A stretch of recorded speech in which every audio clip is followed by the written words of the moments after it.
Welcome to my channel. Story Learn English with stories.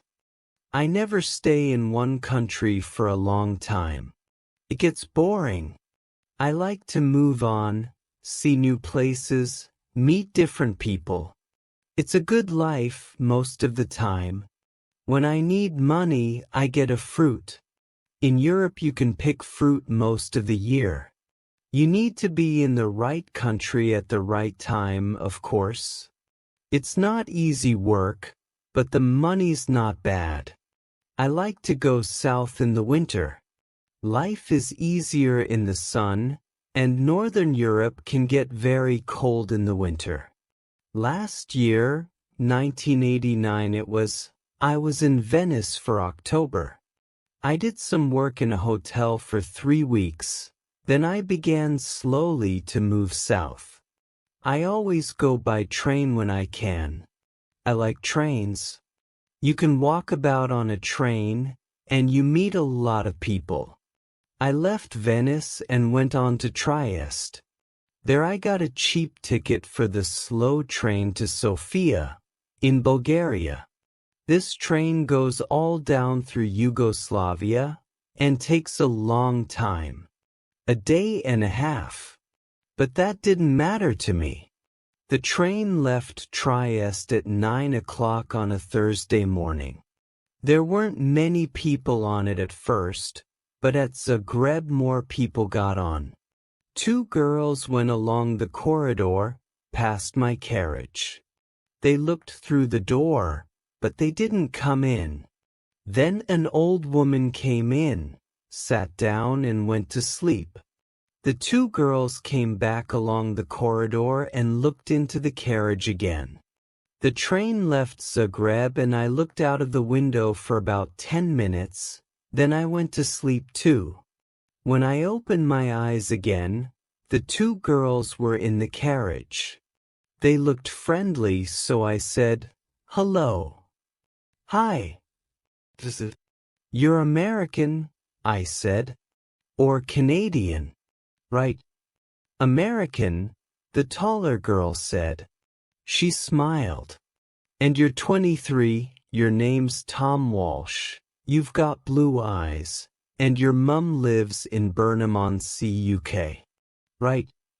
"How did you know all that?" I asked. The second girl laughed. "She looked at your passport. It's in your coat pocket." "Oh, right."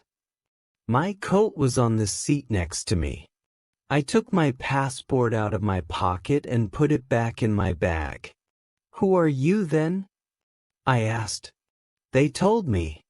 Melanie and Carol from Los Angeles, USA.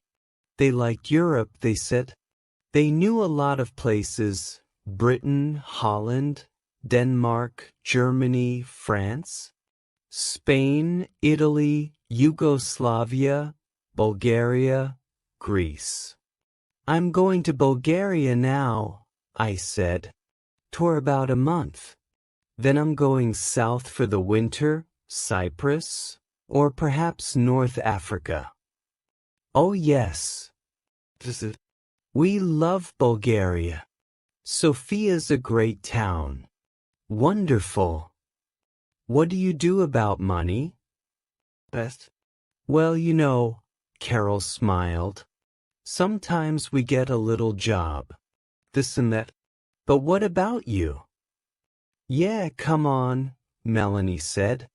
"Tell us about you. Tom Walsh with the blue eyes and the mum in Burnham. What are you doing with your life, hey?"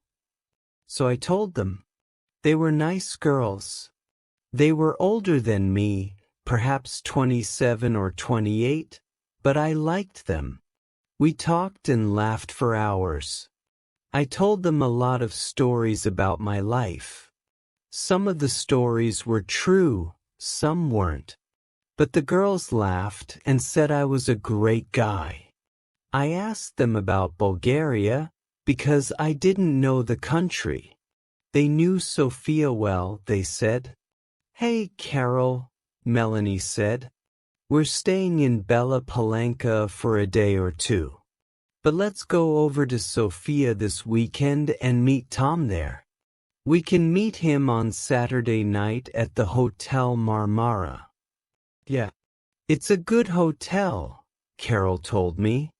Cheap but good. What do you think, Tom? Great, I said. Let's do that.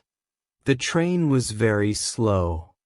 We got to Belgrade at 6 o'clock in the evening, and a lot of people got off. There were only me and the girls in the carriage then.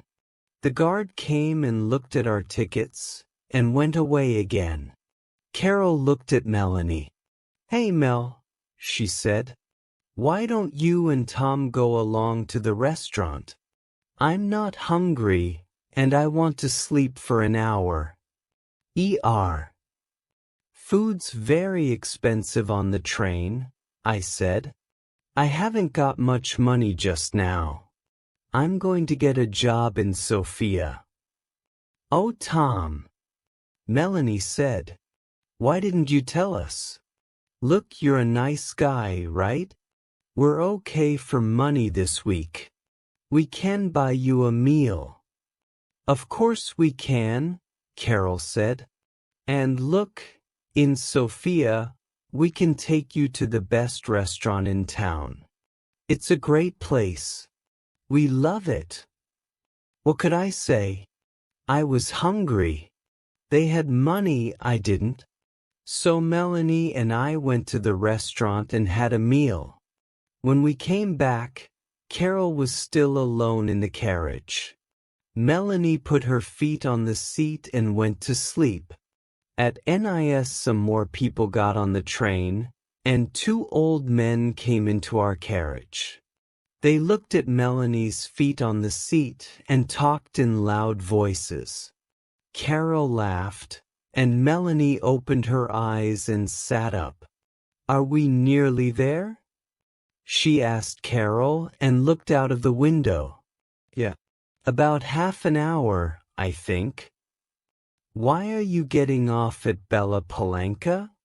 I asked. What are you going to do there? Melanie smiled. Find a cheap hotel, meet people, take a look at the town, you know. Just for a day or two, Carol said. But there's nothing there. Oh well, you never know, Melanie laughed. See you in Sofia, right? On Saturday night. The Hotel Marmara, okay? 8 o'clock, Carol said. Don't forget now. Okay. See you there. The train came into Bella Palanca and stopped. The 2 girls got off and stood on the platform. They smiled at me through the window. Saturday. 8 o'clock, Melanie shouted. Okay, I called. They couldn't hear me because of the noise in the station. They smiled again, picked up their bags and walked away. Nice girls. I'm going to have a great time in Sofia, I thought. The train left Yugoslavia and crossed into Bulgaria at 2 o'clock in the morning. Then the train stopped at some village. I don't remember the name. I ate an apple and looked out of the window. Suddenly there were a lot of policemen on the train. Everybody in the carriage sat up and began to talk. What's happening? I said in Italian to the old man next to me. I don't know, he said in bad Italian. Perhaps they're looking for somebody. The police are taking some people off each train. Then 2 policemen came into our carriage, a tall thin one and a short fat one.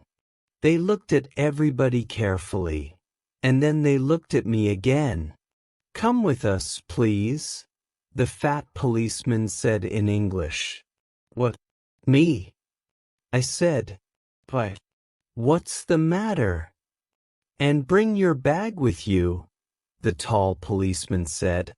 I began to ask a question, but policemen never like questions from young men with long hair. So I stayed quiet, picked up my bag and went with them. In the station building there were a lot more policemen and some people from the train. They were all young people I saw. Some were afraid, some were bored. The police looked in everybody's bags, and then the people went back to the train. My two policemen took me to a table. "Your passport, please," the fat policeman said, "and open your bag." They looked at my passport and I opened my bag. There was a young policewoman with red hair at the next table. She had a nice face, so I smiled at her and she smiled back. "Ah," the tall policeman said suddenly. All my dirty shirts and clothes were out on the table. The policeman picked up my bag and turned it over. Onto the table of my bag fell packet after packet of US American dollars. Nice new dollars. $50 notes in big packets. A lot of money. My mouth opened and stayed open. I couldn't find my voice. I was suddenly a very interesting person, and a lot of police ran up to our table and stood behind me. 50,000. 100,000. 150,000. "There's $200,000 here," the tall policeman said. "What an interesting bag, mister." Tom Walsh. I found my voice again quickly. "But it's not my bag," I shouted. There was a big, happy smile on that policeman's face. "Well," he said, "it's got your name on it. Look." So I looked, and of course there was my name, and yes, of course, it was my bag. So how did 200,000 US dollars get into my bag? "You cannot bring US dollars into this country," the fat policeman said. He had very short gray hair and little black eyes. He didn't smile once. "But I didn't bring them," I said quickly. "They're not my dollars. I never saw them before in my life, and—" There was a lot of noise in the station. I looked out of the window and saw my train. Slowly, it began to move. "Hey! 5!" I shouted. "That's my train." The tall policeman laughed. It was a great day for him. "Oh no," he said. "You're not getting back on that train. You're staying here with us in our beautiful country." He smiled happily to us, so I never got to Sofia on Saturday. I was very unhappy about that. I wanted to have a little talk with Melanie and Carol, ask them one or two questions, you know. "You're a nice guy. See you in Sofia, okay? Take you to the best restaurant in town." "Yeah, great." And I never got down to Cyprus or North Africa that winter. Oh well, I live and learn. It's not an easy life in prison, but it's warm in winter, and the food's not bad. And I'm meeting some interesting people. There's a man from Georgia, Sir Boris, his name is. He comes from a place by the Black Sea. He's a great guy. When we get out of here, he and I are going down to Australia. Brisbane perhaps, or Sydney. Get a job on a ship, start a new life. Yeah, next year's going to be okay.